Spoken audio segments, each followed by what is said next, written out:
जय हिंद बच्चों, कैसे हो आप लोग। तो बाबू आशा करते होंगे ठीक ही होंगे। तो बाबू आप लोग को केमिस्ट्री क्लास टेंथ का केमिस्ट्री हम लेके आते हैं। आप लोग को पता ही होगा, जो वीडियो देखते होंगे वो जानते ही होंगे कि क्लास टेंथ का हम केमिस्ट्री लेकर आते हैं। तो कल बाबू हम आप लोग को एक पार्ट पढ़ लिए थे, धातु और अधातु। धातु और अधातु में धातु के भौतिक गुण पढ़ लिए थे बाबू। तो आज हम उसके आगे पढ़ेंगे अधातु के पहले भौतिक गुण देख लेते हैं, उसके बाद धातु के रासायनिक गुण देखेंगे, अधातु के रासायनिक गुण देखेंगे। तो चलते हैं, नो बकवास, सीधा स्टार्ट।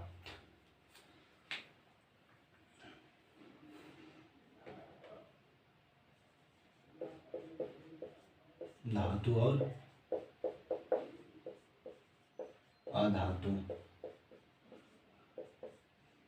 कल बाबू आप लोग को बताया था कि धातु किसे कहते हैं। तो धातु कहते हैं बाबू जिसमें चमक होती है। सो क्या कहते हैं बाबू, धातु कहते हैं जो विद्युत तथा ऊष्मा का क्या होता है, सुचालक होता है। यानी कि जिसमें विद्युत धारा प्रवाहित हो जाता है उसको क्या कहते हैं, धातु। तो आज आप लोग बताइए बाबू कि अधातु किसे कहते हैं। तो अधातु है बाबू जो धातु के सीधा विपरीत उल्टा है, यानी कि सीधा उल्टा, यानी कि विपरीत कहो उल्टा कहो। तो आप लोग बताइए कि अधातु किसे कहते हैं। कल धातु पढ़ लिए थे तो आज अधातु देखेंगे। तो बताइए कि अधातु कहते हैं किसको। तो अधातु कहते हैं बाबू जो विद्युत तथा ऊष्मा का कुचालक हो। कुचालक का अर्थ होता है बाबू कि जिसमें विद्युत धारा जब देंगे तो एक छोर से दूसरे छोर पर विद्युत धारा नहीं प्रवाहित होना चाहिए। जैसे मान लीजिए कि मेरे पास मार्कर है, इसमें अगर हम यहाँ पर लाइन भी देंगे तो यहाँ पर नहीं आएगा, क्या है कि ये अधातु है। क्या समझे बाबू। अधातु में और अधातु में चमक नहीं होती है। जो अधातु होंगे उसमें चमक नहीं होगा। और क्या कह सकते हैं कि अधातु में तन्यता का गुण नहीं पाया जाता है, यानी कि उसको खींच कर पतले तार नहीं बना सकते हैं। किसमें, अधातु में। तो आप लोग बोलिए कि अधातु कहते हैं किसको। तो अधातु कहते हैं बाबू जो विद्युत तथा ऊष्मा का कुचालक हो, जिसमें चमक ना हो, जिसमें तन्यता का गुण नहीं पाया जाता, उसे क्या कहते हैं, अधातु। तो समझ में आ गया होगा कि अधातु कहते हैं किसको। अधातु किसको कहते थे बाबू, जो विद्युत तथा ऊष्मा का सुचालक हो, यानी कि विद्युत धारा प्रवाहित कर जाए और वह जिसमें चमक होती है वो क्या होता है, धातु। तो लिख देते हैं परिभाषा, बोलिए तो परिभाषा लिख देते हैं। अधातु वह शुद्ध पदार्थ है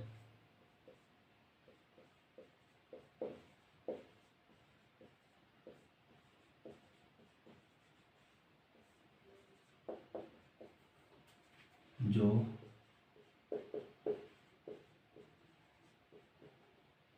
विद्युत तथा ऊष्मा का कुचालक हो। यहाँ पर ध्यान दीजिएगा, कुचालक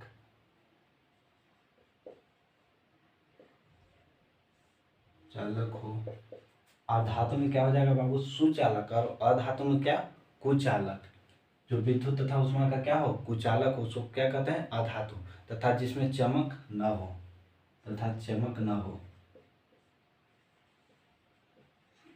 चमक नहीं होता हो, अधातु कहलाता है। उसको क्या कहते हैं बाबू, अधातु कहलाता है। जैसे बाबू आप लोग देखिए, आप लोगों को संकेत याद होना चाहिए बाबू तत्व के। अभी पहला ही चैप्टर में आपको बोले थे कि कम से कम 40 तक आप लोग संकेत याद कर लीजिएगा। तो अधातु कौन कौन है बाबू, हाइड्रोजन का ये होता है सिंबल, नाइट्रोजन, ऑक्सीजन, और क्या, क्लोरीन, कार्बन, जितना भी है सब ले लीजिए। क्लोरीन, कार्बन, ये सब क्या है बाबू, अधातु है। जैसे आप लोग देखिए ऑक्सीजन, तो ऑक्सीजन के बाबू देखें आप लोग, ऑक्सीजन देखे नहीं होंगे, ऑक्सीजन देखे भी हैं तो वह क्या है, उसमें विद्युत धारा प्रवाहित नहीं होगा। नहीं तो अगर ऑक्सीजन में विद्युत धारा प्रवाहित होने लगा बाबू तो हम लोग सब कोई ऑक्सीजन लेते हैं, तो कहीं घूमने लगे निकलते हैं, उसमें विद्युत धारा प्रवाहित होता, हम लोग को लाइन मार देता और हम लोग जीवित नहीं बच सकते। इसलिए अधातु में विद्युत का कुचालक होता है, वो सुचालक नहीं होता, उसमें विद्युत धारा प्रवाहित नहीं करता है और उसमें चमक नहीं होता है। तो आशा करते होंगे कि यहाँ तक समझ में आ गया होगा। लेकिन बाबू दो अपवाद है। क्या क्या? हीरा और आयोडीन। हीरा और आयोडीन। हीरा और आयोडीन बाबू दो ऐसे अधातु है। हीरा और आयोडीन दो ऐसे अधातु है जिसमें चमक होती है। इसमें चमक होती है बाबू, चमक होती है। ये अधातु होते हुए भी इसमें चमक होती है। आप लोगों को परिभाषा क्या लिखा है कि चमक नहीं होती है।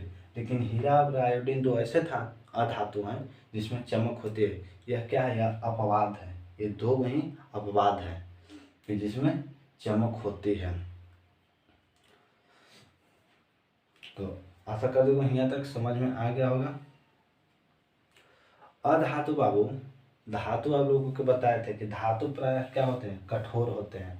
धातु जो होते हैं बाबू वह कठोर होते हैं, लेकिन अधातु प्रायः क्या होते हैं? मुलायम होते हैं। इसको आसान एकदम मुलायम होता है सदा। लेकिन हीरा एक ऐसा अपवाद है। हीरा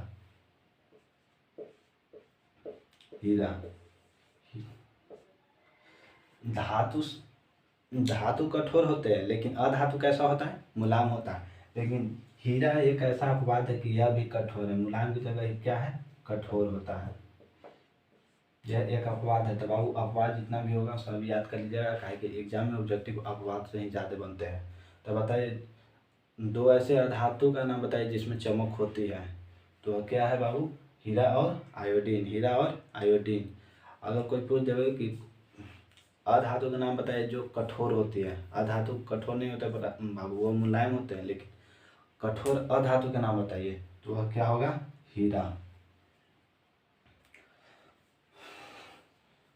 ठीक है, तो इतना तक आप लोग को समझ में आ गया। आगे हम चलते हैं। कल आप लोग बताए थे बाबू धातु में, धातु अधातु वर्णीय होता है, यानी कि जिसे पीट कर पतला पत्थर बनाया जा सकता है। लेकिन अधातु अधातु वर्धनीय नहीं होता है।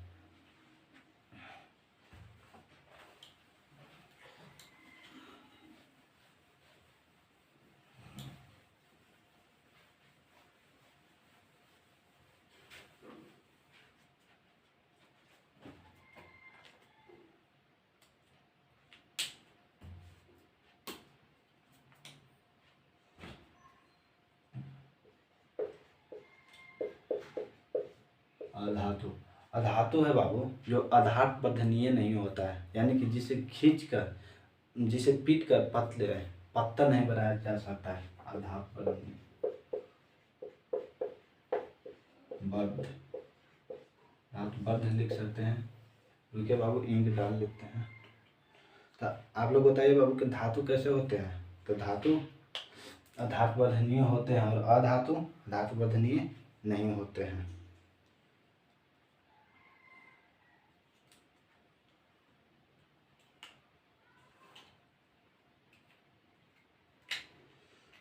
अच्छा आप बताइए बाबू, अधातु में अधातु को जब किसी कठोर पदार्थ से टकराएंगे तो वह ध्वनि उत्पन्न नहीं करेगा, जबकि किसी धातु को जब कठोर पदार्थ से टकराएंगे तो वह टन की आवाज़ निकालेगा। अब बताइए धातु बाबू प्राय धनात्मक होते हैं और अधातु क्या होते हैं? ऋणात्मक। धातु क्या होते हैं? ऋणात्मक और अधातु ऋणात्मक होते हैं और धातु क्या होते हैं? धनात्मक। चलिए तो देखिए इंक में आगे अधातु में अधातु वर्ध होता है या नहीं? तो धातु वर्ध नहीं होता, क्योंकि इसको खींच कर हम पीट कर हम पतले पत्थर नहीं बना सकते, लेकिन धातु को बना सकते हैं। आप बताइए कुछ अलग बताएंगे। अधातु तन्य नहीं होता है बाबू। क्या? तन्य। आप लोगों को परिभाषा में भी बताए थे कि अधातु तन्य नहीं होता है, इसे खींचकर पतले तार नहीं बना सकते। लेकिन धातु तन्य होते हैं, जिसे खींचकर पतले तार बनाए जा सकते हैं। यानी 1 ग्राम सोना को 2 किलोमीटर तक 1 ग्राम सोना को 2 किलोमीटर तक खींच कर पतले तार बनाकर उसे लंबा किया जा सकता है। यानी कि धातु क्या होता है, तन्य होता है, लेकिन अधातु क्या होता है, तन्य नहीं होता है। आप लोगों को बताए थे बाबू कि धातु कमरे के ताप पर द्रव अवस्था में रहता है, जो क्या है बाबू, पारा। पारा। लेकिन ब्रोमीन ब्रोमीन ब्रोमीन एक ऐसे धातु है जो कमरे के ताप पर द्रव अवस्था में रहता है। यह क्या है बाबू, अधातु। ब्रोमीन एक अधातु है जो कमरे के ताप पर द्रव अवस्था में रहता है। तो बाबू आशा करते होंगे कि यहाँ तक आप लोगों को समझ में आ गया होगा। धातु का डायरेक्ट विपरीत है बाबू, अधातु। तो चलिए आज हम स्टार्ट करते हैं धातु के रासायनिक गुण। धातु के रासायनिक गुण।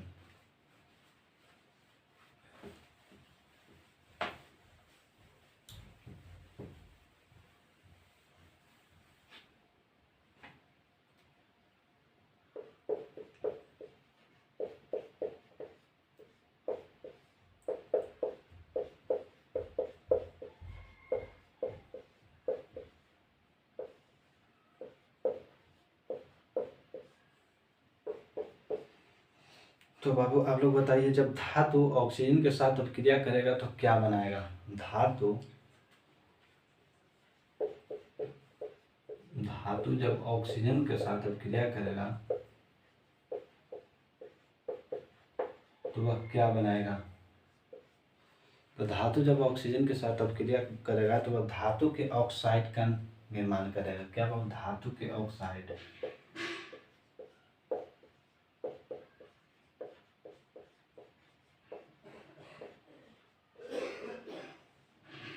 जैसे बाबू आप लोग को समीकरण फर्स्ट चैप्टर में सिखाया गया है, तो वहाँ से देखिए। जैसे धातु लेनी है, कोई आप एगो धातु ले लीजिए। जैसे मान लीजिए कि हम सोडियम की धातु लें। परमाणु संख्या बाबू याद होना चाहिए आप लोग को। परमाणु संख्या संकेत 1 से 40 तक कम से कम याद रखना, कम से कम 40 तक। तो सोडियम क्या है, धातु है। धातु को जब हम ऑक्सीजन से क्रिया कराएं, ऑक्सीजन O2, तो वह क्या बनेगा बाबू, धातु के ऑक्साइड। जब धातु ऑक्सीजन के साथ अभिक्रिया करेगा तो वह क्या बनाएगा, धातु के ऑक्साइड। तो इन्हें जब O2 से अभिक्रिया करेगा, O2 यानी ऑक्सीजन, तो यह क्या बनाएगा, Na2O। फिर क्या बनाएगा बाबू, Na2O, सोडियम ऑक्साइड। यह क्या है, सोडियम ऑक्साइड।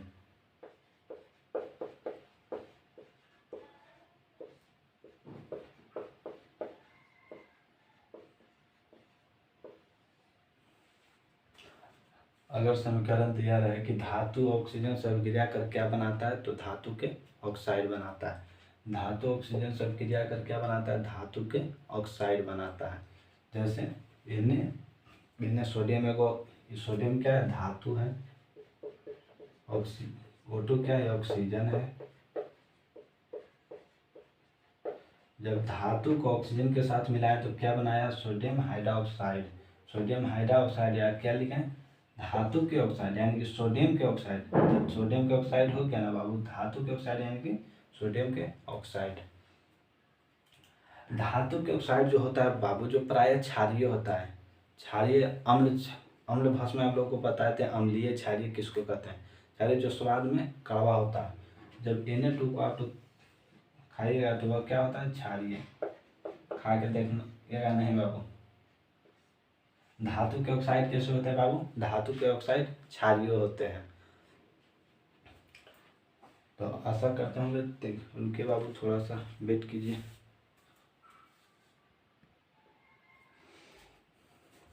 धातु के ऑक्साइड कैसे होते हैं बाबू, तो धातु के ऑक्साइड क्षारीय होते हैं।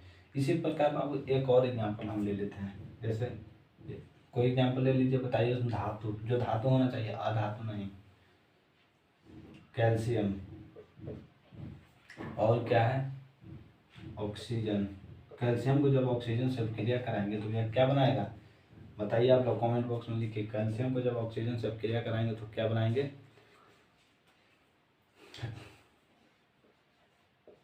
Calcium oxide. कैल्शियम को जब ऑक्सीजन से क्रिया कराएंगे तो क्या बनाएंगे, कैल्शियम ऑक्साइड।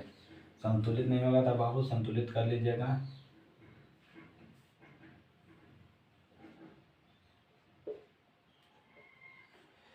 कैल्शियम को जब ऑक्सीजन से क्रिया करेंगे तो क्या बनाएगा, कैल्शियम ऑक्साइड। यह क्या है बाबू, धातु के ऑक्साइड। यह कैसा होता है, यह क्षारीय होता है। इसकी प्रवृत्ति क्या है बाबू, क्षारीय। अगर पूछ दे कि धातु के ऑक्साइड कैसे होते हैं, ऑप्शन में दे दे, ऑब्जेक्टिव आता है बाबू कि धातु के ऑक्साइड कैसे होते हैं, अम्लीय, क्षारीय, उदासीन। तो क्या मारिएगा, क्षारीय। धातु की ऑक्साइड कैसे होती है, क्षारीय। धातु की ऑक्साइड कैसे होती है, क्षारीय। इसी प्रकार बाबू चलिए आगे हम चलते हैं। इतना समझ में आ गया होगा।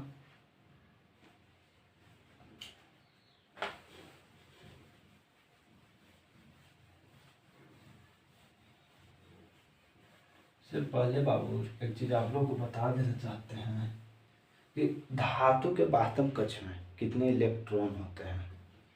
जो धातु होता है बाबू, कोई भी धातु लेते हैं उसके बाह्यतम कक्ष में कितने इलेक्ट्रॉन होते हैं। तो धातु के बाह्यतम कक्ष में 1 2 3 इलेक्ट्रॉन, 1 2 3 इलेक्ट्रॉन।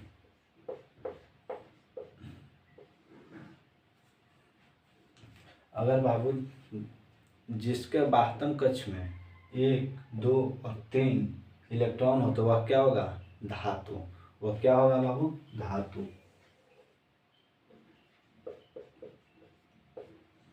वह होता है धातु। तो आप लोग ये सब जानते होंगे कि जिसके बाह्यतम कक्ष में 1 2 3 इलेक्ट्रॉन है वह धातु है।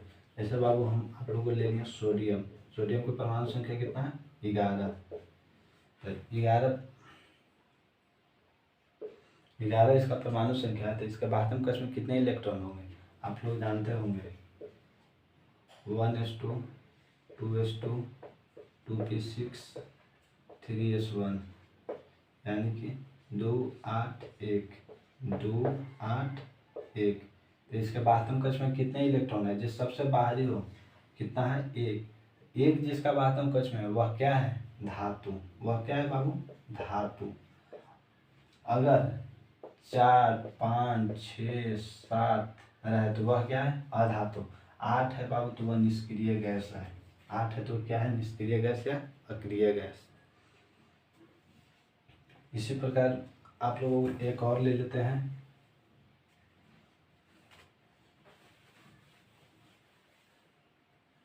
और कोई धातु बताइए।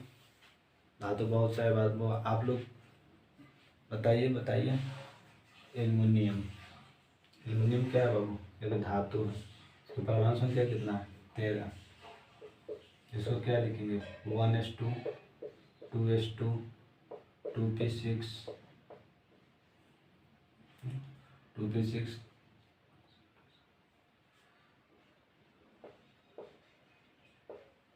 1। तो इसको क्या हो गया बाबू, पहले वाले रूप में कितने से 2, दूसरे में 8, पहले में 2, दूसरा में 8, तीसरा में कितना बचा बाबू, 3। तो क्या बताएं, जिसके बाह्यतम कक्ष में 1 2 3 इलेक्ट्रॉन वह क्या होगा, वह धातु होगा। तो इसके अंतिम में कितना है बाबू, 3 इलेक्ट्रॉन है। तो क्या हो गया, धातु। आप लोग बाबू कमेंट में कीजिएगा कि वर्ग आवर्त निकालने आता है कि नहीं। अगर नहीं आता होगा तो उसका एक वीडियो बना देंगे वर्ग निकालने के लिए, आवर्त निकालने के लिए, और धातु और धातु को बढ़िया से पहचान करने के लिए। यहाँ पर आप लोगों को याद आ गया तो धातु और धातु पहचानने के लिए बता दिए। तो चलिए अगला अभिक्रिया, रासायनिक गुण। जब बाबू धातु जल के साथ अभिक्रिया करता है तो क्या बनाता है, धातु जल के साथ अभिक्रिया करता है।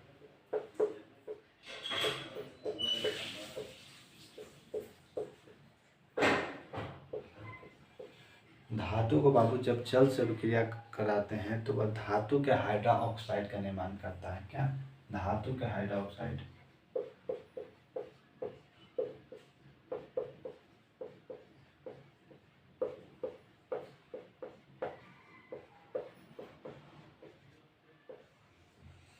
तो बताइए कि धातु जब जल से अभिक्रिया करेगा तो क्या बनाएगा, धातु के हाइड्रा ऑक्साइड। वह क्या, धातु के हाइड्रा ऑक्साइड। तो आप लोग कोई धातु ले लीजिए, कोई भी धातु ले लीजिए, जैसे हम संख्या जानते हैं के किसका है, पोटेशियम का। पोटेशियम क्या क्या धातु है। इसके बाद इसका परमाणु संख्या कितना होता है 19। इसमें निकालिए 2 8 8 1 8 8 16 8 2 10 और 8 18 1 19। इसके बाद का इसमें कितना है 1। अगर 1 है तो ये क्या है धातु है। 1 है तो क्या है धातु है। 2 है तो क्या है धातु है। 3 है तो क्या है धातु है।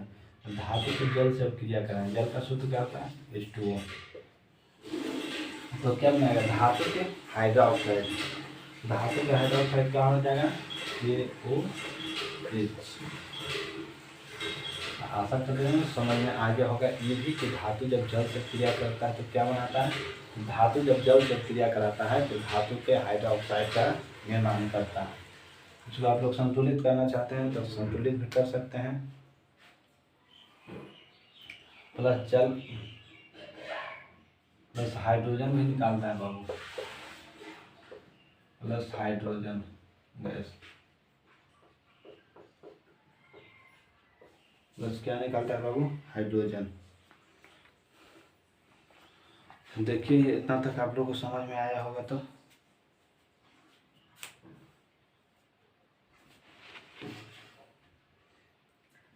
चलिए अगला चलते हैं।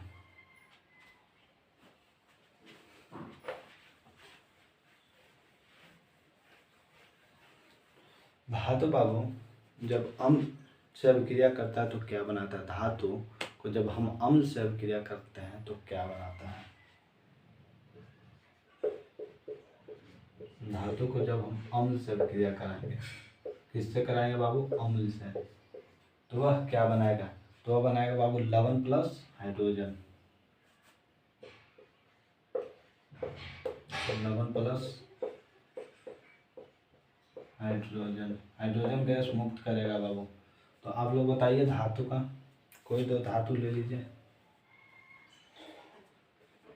ले लेते हैं Na प्लस HCl। HCl क्या बाबू अम्ल है। जिसके आगे H लगा हुआ वो क्या होता है अम्ल होता है। तो धातु को जब अम्ल से क्रिया कराएंगे तो क्या बनेगा लवण प्लस हाइड्रोजन क्या करेगा मुक्त करेगा। तो क्या हो गया NaCl प्लस H2 प्लस क्या है बाबू H2। इसी प्रकार हम लोग एक और एग्जांपल ले लेते हैं K प्लस H2SO4। क्या बनाएगा K2SO4 प्लस H2। अगर संतुलित नहीं होगा संतुलित कर लीजिएगा। तो देखिए आशा करते होंगे इतना समझ में आया होगा।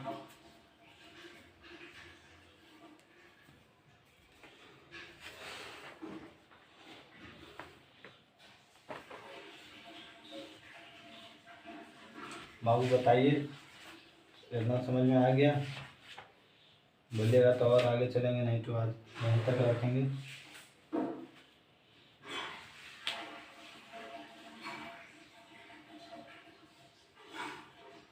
समझ में आ गया।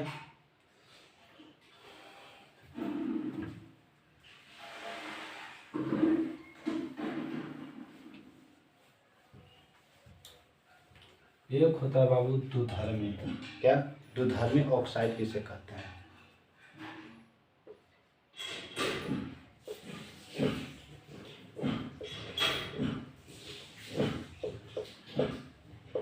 इसको नाम आप लोग खुद सुने होंगे बाबू। इसका डायरेक्ट ऑब्जेक्टिव में क्वेश्चन आता है कि द्विधर्मी ऑक्साइड द्विधर्मी ऑक्साइड कहते हैं किसको। तो बाबू धातु के वैसा ऑक्साइड जो अम्ल तथा भस्म दोनों का गुण रखते हैं। इसमें बाबू अम्ल और भस्म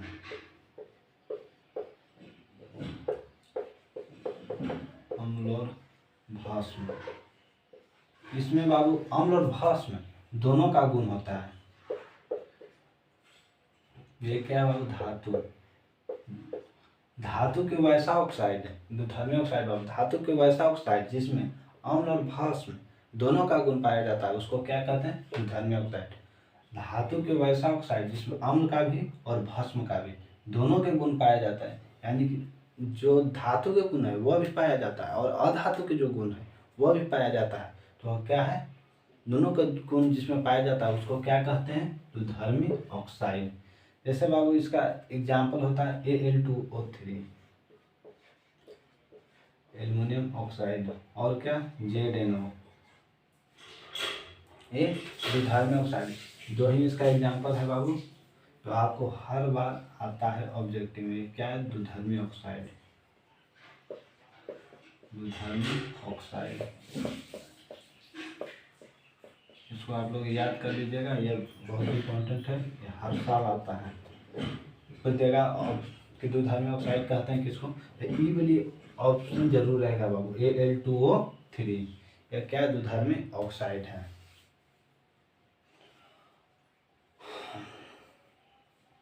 तो आशा करते हैं बाबू कि आप लोग यहाँ तक समझ में आ गया होगा।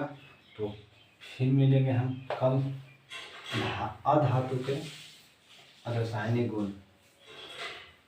तो आप लोग से कुछ पूछेंगे, जो आप लोग बताइए, दो ऐसे अधातु का नाम बताइए, सुनिएगा, दो ऐसे अधातु का नाम बताइए, अधातु जिसमें चमक होती है। आप लोग कमेंट कीजिए, अधातु बाबू, अधातु का नाम बताइए जिसमें चमक होती है, चमक होती है।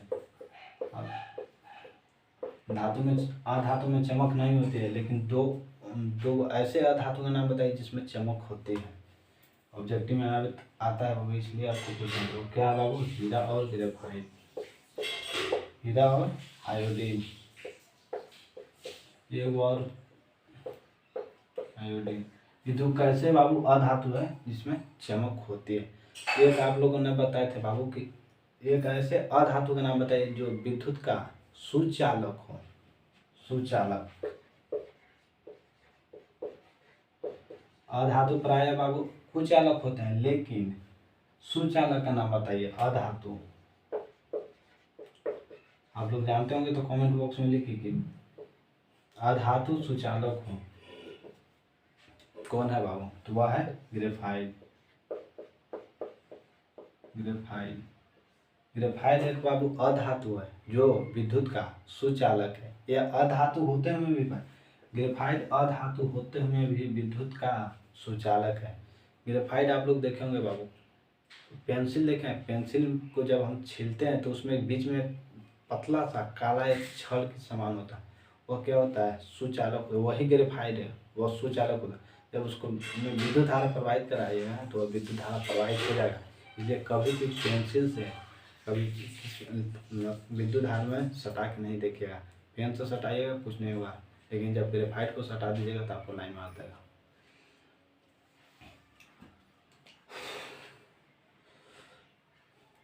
धातु बाबू अधातु, अधातु सामान्यतः मुलायम होते हैं, लेकिन एक ऐसे अधातु का नाम बताइए जो कठोर होता है, कठोर अधातु, कठोर अधातु, कठोर अधातु का नाम बताइए आप लोग कमेंट बॉक्स में कि एक ऐसे अधातु का नाम बताइए जो कठोर होता है। तो क्या है बाबू, हीरा। ठीक है बाबू, ठीक है बाबू, आज के लिए इतना ही, फिर मिलते हैं कल। तो आप लोगों को अगर समझ में आया होगा तो सेशन को आप लोग शेयर कीजिए और लाइक कीजिए, ताकि हम भी मोटिवेट हो सके और आगे अच्छी तरह से वीडियो बना सकें। तो ठीक है, मिलेंगे फिर अगले क्लास में। आज के लिए इतना ही, जय हिंद।